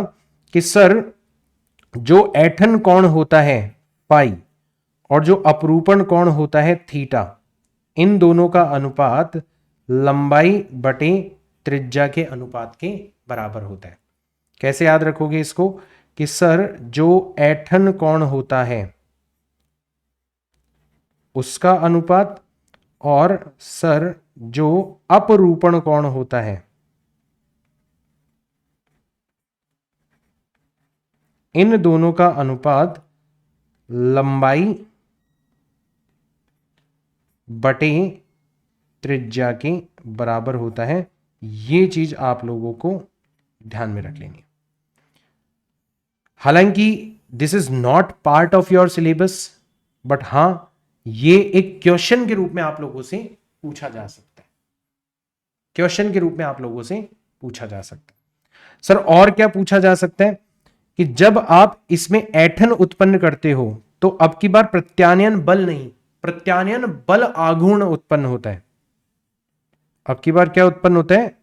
प्रत्यानयन बल आघूर्ण यहां पर उत्पन्न होता है। और सर ये जो प्रत्यानयन बल आघूर्ण होता है टाउ, ये किसके बराबर होता है? सम कांस्टेंट, जिसको अपन रीस्टोरिंग यहां पर ऐंठन नियतांक कह सकते हैं, ठीक है, गुणा फाई। फाई क्या है यहां पर? ऐंठन कोण है, इसके बराबर होता है। ठीक है भाई, आ गया सबको समझ में? और एक लास्ट चीज कि सर यहां पर ये जो k है, जो जो आपका ऐंठन नियतांक है, ठीक है, इसको अंग्रेजी में बोला जाता है टॉर्शनल कांस्टेंट।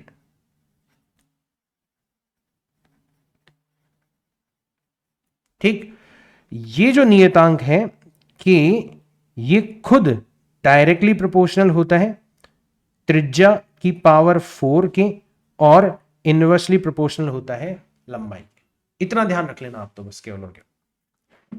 तो कोई भी क्वेश्चन इसके ऊपर पूछा जाएगा आपकी रेंज में आ जाएगा, आप उस क्वेश्चन को बड़ी आसानी से सॉल्व कर ले जाओगे। और एक लास्ट चीज जो हमारी बच रही है वो है पायसन अनुपात। पायसन अनुपात कब काम आता है कि सर मान लो ये कोई हमारी छड़ है, ठीक है। अब सामान्यतया तो क्या होता है कि जब हम किसी भी छड़ की लंबाई को बढ़ाते हैं, जब हम किसी छड़ की लंबाई को बढ़ाते हैं तो सर मान लो अभी लंबाई कितनी है, अभी लंबाई यहां पर L है, ठीक है।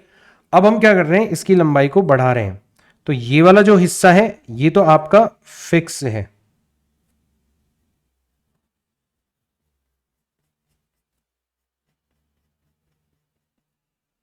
ठीक है।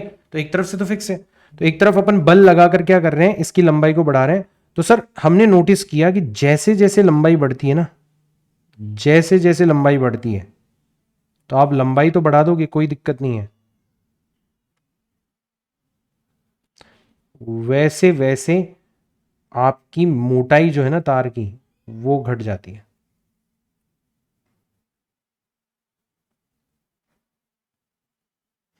कि सर हमने यहां पर लंबाई तो बढ़ा दी डेल्टा एल, लेकिन साथ ही साथ में हमारा जो व्यास है वो भी घटते हुए नजर आ गया, त्रिज्या जो है वो भी घटते हुए नजर आ गई, दैट इज डेल्टा आर। ये होता है, और ऐसा इसलिए होता है क्योंकि नॉर्मली वॉल्यूम जो है ना वो कांस्टेंट रहता है, बट एग्जैक्टली कैसे होता है वो हमें नहीं पता। उसके लिए फिर जो नियतांक उपयोग में आता है वो कहलाता है आपका पायसन नियतांक, ठीक है। तो अब यहां पर आप लोगों को ध्यान में रखना कि सर इस केस में कि चलो एक तरफ लंबाई बढ़ा रहे हैं, एक तरफ त्रिज्या में कमी आ रही है, तो सर दो प्रकार के यहां पर विकृतियां उत्पन्न हो रही है। एक तो आपकी अनुदैर्ध्य विकृति उत्पन्न हो रही है लंबाई के अनुदिश, ठीक है। तो एक तो सर यहां पर अनुदैर्ध्य विकृति उत्पन्न हो रही है जो कि डेल्टा एल बटे एल के बराबर है, धनात्मक है, धनात्मक है, ठीक है ना। और सर एक तरफ क्या हो रहा है, आपके पास में अनुप्रस्थ विकृति उत्पन्न हो रही है, अनुप्रस्थ विकृति मतलब त्रिज्या की दिशा में, और ये ऋणात्मक है सर, इसलिए इसको लिखा है मैंने minus delta r upon r, ताकि कुल मिला के हमारे पास में धनात्मक चीज आ जाए। तो जो पायसन का अनुपात है वो इन दोनों को आपस में संबंधित करता है। तो पायसन अनुपात जो होता है, ठीक है, इसको सिग्मा से प्रदर्शित किया जाता है, और ये इन दोनों के ही अनुपात के बराबर होता है। ये अनुदैर्ध्य विकृति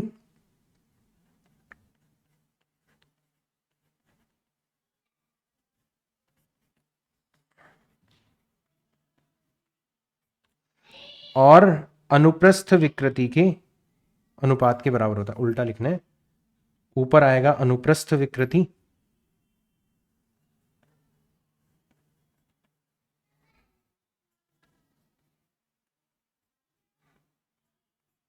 बटे अनुदैर्ध्य विकृति। इन दोनों का अनुपात ही क्या हो जाता है, आपका पायसन का अनुपात होता है। तो इसको आप ऐसे लिख सकते हो, माइनस साइन तो आ ही जाएगा, delta r divided by r बटे डेल्टा एल डिवाइडेड बाय। तो जैसे इसका एक स्पेशल केस में बताना चाहूंगा कि जैसे एक इसका स्पेशल केस है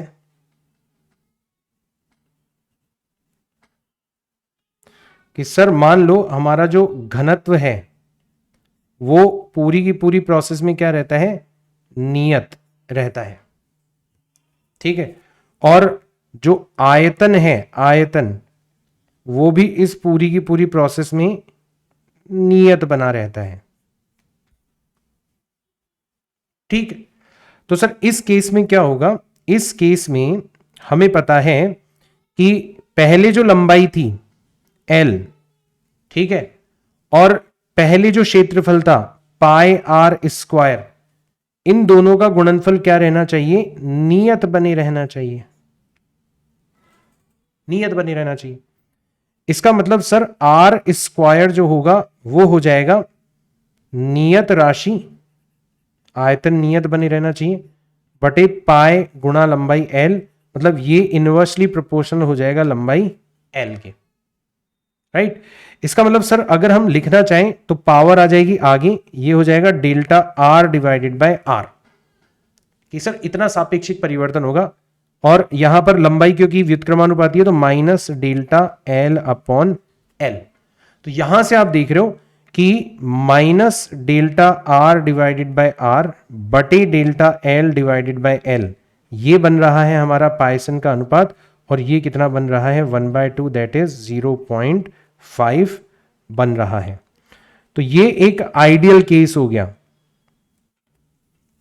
कि आपका इस केस में जो पाइसन का अनुपात है वो 0.5 होता है, ठीक है। तो सर 0.5 से कम ही होगा आपका पाइसन का अनुपात, अगर कभी पूछे ना कोई लिमिट पूछे, ठीक है। तो अगर आप थ्योरेटिकल लिमिट्स बताना चाहते हो इसकी, ठीक है ना,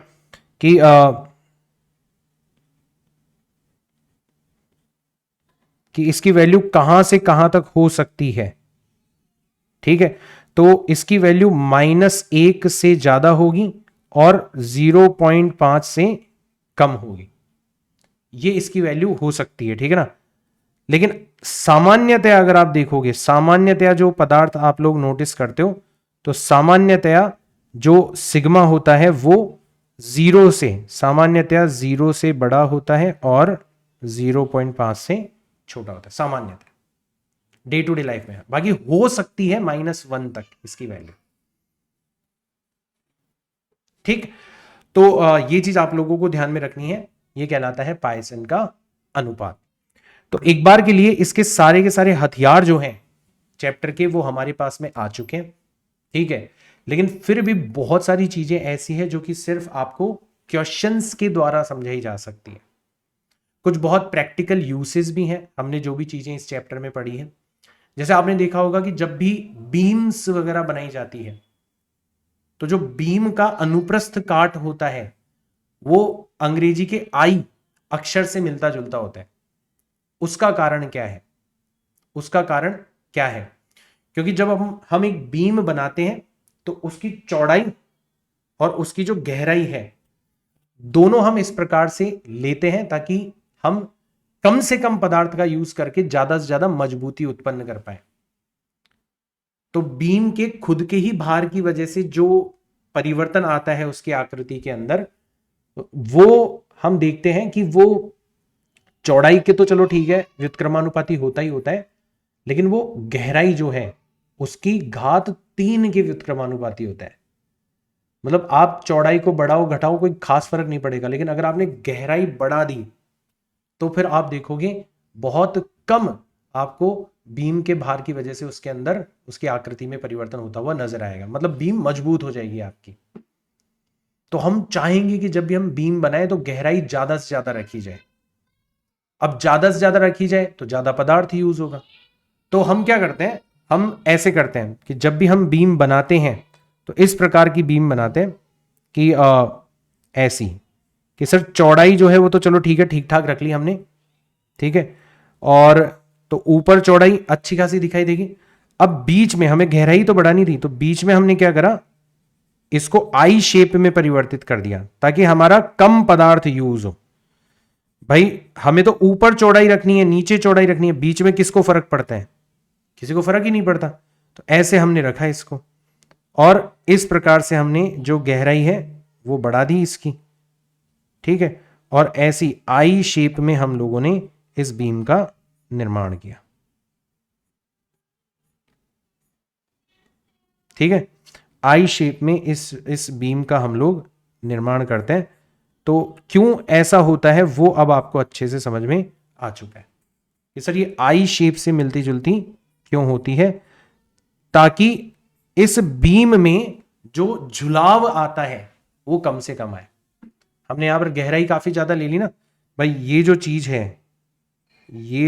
है ये किसको प्रदर्शित कर रही है, इसकी डेप्थ को प्रदर्शित कर रही है, तो हमने ज्यादा ले ली और पदार्थ भी ज्यादा यूज नहीं हुआ, क्योंकि ऊपर जो चौड़ाई है बी और नीचे जो चौड़ाई है वो तो समान है, बीच में पदार्थ गायब कर लिया,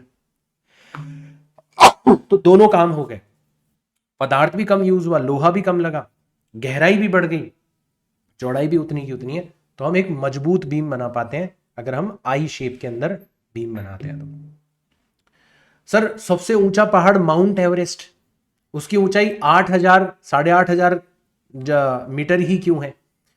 क्योंकि आप ये प्रूव कर सकते हो, सिद्ध कर सकते हो कि जिन चट्टानों से पहाड़ बनता है उनका जो अपरूपण गुणांक होता है, मॉड्यूलस ऑफ रिजिडिटी, उसको अगर लेकर कैलकुलेशन करी जाए तो ज्यादा से ज्यादा 10,000 मीटर मतलब 10 किलोमीटर ऊंचाई का ही पहाड़ निर्मित हो सकता है। क्योंकि अगर उससे ज्यादा ऊंचाई तक आपने रॉक्स को एक दूसरे के ऊपर जमाने की कोशिश करी तो फिर रॉक्स फिसलना स्टार्ट हो जाती है। और आप पहाड़ तक क्यों जाते हो, आप मिट्टी का ढेर बनाने की कोशिश करो, तो जैसे आप मिट्टी उड़ेलते हो तो एक निश्चित ऊंचाई तक तो मिट्टी का ढेर बन जाता है, फिर आप क्या देखते हो कि जितनी मिट्टी आप डाल रहे हो वो सब फिसल के नीचे चली जाती है। मतलब एक निश्चित ऊंचाई से ज्यादा आप ऊंचाई का मिट्टी का ढेर बना ही नहीं सकते। क्या काम आ रहा है यहां पर? अपरूपण गुणांक, जो भी आप डाल रहे हो वो फिसल जाता है, ठीक है ना। ऐसी बहुत सारी प्रैक्टिकल चीजें हैं जो कि इसी चैप्टर से निर्धारित होती है। तो बहुत इंपॉर्टेंट चैप्टर है, हम लोग तो खैर इसको बहुत ऊपर ऊपर से पढ़ते हैं, बट ये जितनी भी इंजीनियरिंग आप देख रहे हो ना आपके आसपास, उसमें ये मान लो सुपर इंपॉर्टेंट है chapter. So this is it from my side. बाकी तो खैर अपन न्यूमेरिकल्स वगैरह करेंगे, अभी हमारा पूरा फोकस नीट के ऊपर है। हमें इंजीनियर्स नहीं बनाने, हमें डॉक्टर्स बनाने हैं मेनली, ठीक है। बट क्योंकि ये जो कोर्स है वो नीट वाले बच्चों और जेई वाले बच्चों दोनों के लिए इंपॉर्टेंट है, तो दोनों को ध्यान में रखते हुए मैं आपको न्यूमेरिकल्स प्रैक्टिस करवाऊंगा। कोई बहुत ज़्यादा हाईफाई न्यूमेरिकल्स नहीं आते, बट स्टिल मैं आपको हर तरीके का न्यूमेरिकल प्रैक्टिस करवाऊंगा न्यूमेरिकल प्रैक्टिस सेशन के अंदर, राइट। तो आप सेशन को लाइक कर दो, शेयर कर दो, ज़्यादा से ज़्यादा बच्चों तक पहुंचा दो, खुद भी नए हो तो सब्सक्राइब कर लो, और उससे भी ज़्यादा ज़रूरी है भाई, नीट और जेईई में सिलेक्शन चाहिए तो वेबसाइट पर जाओ और मिरेकल सीरीज कोर्स ज्वाइन करके पढ़ाई करो, क्योंकि शायद हिंदी माध्यम को कोई भी इतना बेहतरीन तरीके से नहीं पढ़ा रहा होगा जितना मैं अपनी तरफ से प्रयास कर रहा हूं। मिलते हैं अपन नेक्स्ट क्लास के अंदर, तब तक के लिए टाटा bye bye, see you all in next class, जय हिंद।